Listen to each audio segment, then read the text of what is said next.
This is Francesca Evans from LymeOnline, bringing you all the latest news from the local area. Lyme Regis welcomed a step back to normality last weekend as huge crowds flocked to the seaside to enjoy the bank holiday sunshine. Some said there were near on record numbers in the town, almost on par with those seen when the red arrows previously appeared. The sunny weather was further enhanced by the return of live music to the town, with many enjoying Jazz Jurassica, thought to be the first live music festival to be held in the country since the easing of coronavirus lockdown restrictions.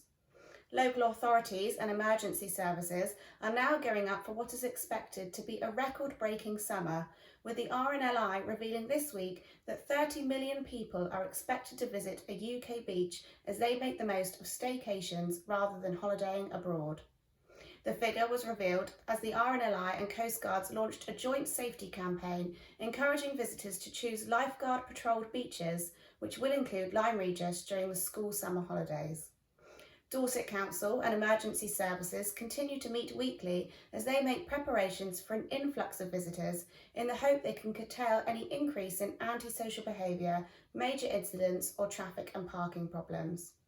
Lyme Regis Town Council is also hoping to alleviate the town's traffic congestion, which has been evident this week with many visiting for half-term. The council has announced it will be opening its park and ride service in Charmouth Road for the school summer holidays, following much deliberation over whether the service would be viable following the pandemic.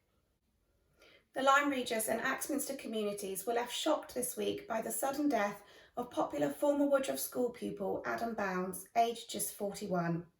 Adam grew up in Axminster and played football for both his hometown and up Lyme before more recently moving to Bristol for work. He was also very popular in Lyme Regis and regularly returned to the town, especially for summer events including Lifeboat Week. He died suddenly on Monday following a brain hemorrhage, but post-mortem has been ordered because he recently had a COVID-19 vaccination. Adam is survived by his father, brother and young son Owen. The family have said they have been overwhelmed by messages of support.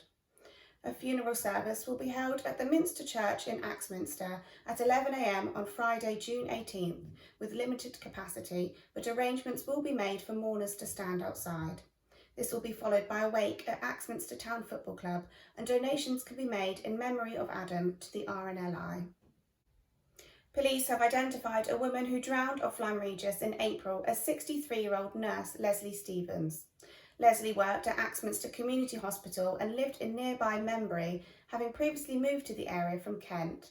She was discovered in the water 1 mile east of Lyme Regis just 3.5 hours after she was known to have left her home on April 19th. Her body was recovered by the lifeboat crew, and a Dorset County coroner determined the cause of her death to be drowning. Police identified Leslie in an appeal for her next of kin to come forward, and it is understood her niece has since been in contact. More than 200 veterans, military service personnel and supporters will be arriving in Lyme Regis on Sunday, September 19th, as they complete a 50-mile sponsored walk from Lulworth Cove. The Jurassic Coast March will raise funds and awareness for the Rifles Regiment, care for casualties and PTSD. After arriving in the town, the walkers are set to gather at Lyme Regis Football Club for refreshments before completing the hike together by heading down the Charmouth Road car park steps to East Cliff Walk and along the seafront to the lifeboat station. Lyme Regis granted the freedom of the borough to the Dorset Regiment in 1945, and today is one of 12 towns in Dorset which has granted freedom to its successor regiment, the Rifles. The county regiment marched through the town with full band and bugles in September 2018 as part of commemorations to mark 100 years since the end of the First World War. In local sport, Up Lyme and Lyme Regis are proving to be the team to beat as their excellent start to the cricket season continues. On Saturday, Up Lyme consolidated their position at the top of the league with a comprehensive victory over Kentisbeare at the King George V playing field.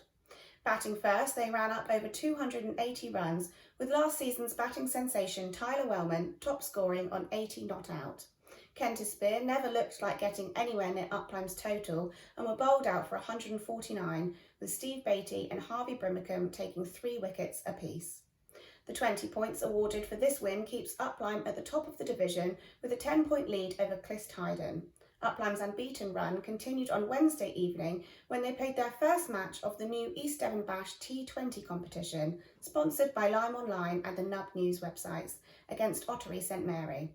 Up-Lyme's strong batting lineup were in aggressive form, setting a target of 283, having lost 5 wickets, with Sam Farrow top scoring on 55, which included a mammoth 6 out of the ground. Ottery were no match for Up-Lyme's lively fielders and were bowled out for 71 runs. Tomorrow, Up-Lyme are away to Fennerton. It's also a big day tomorrow for Lyme Regis Football Club, who meet Lackford in the Devon and Exeter League Premier Playoff. The game is being played at Topsham with a 3 p.m. kick-off. If the Seasiders bring home the trophy, it will be one of the highest honours they have achieved in their 136-year history.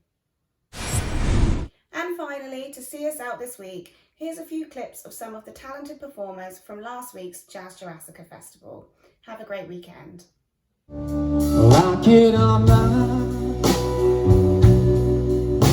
The truth is, nothing stays the same.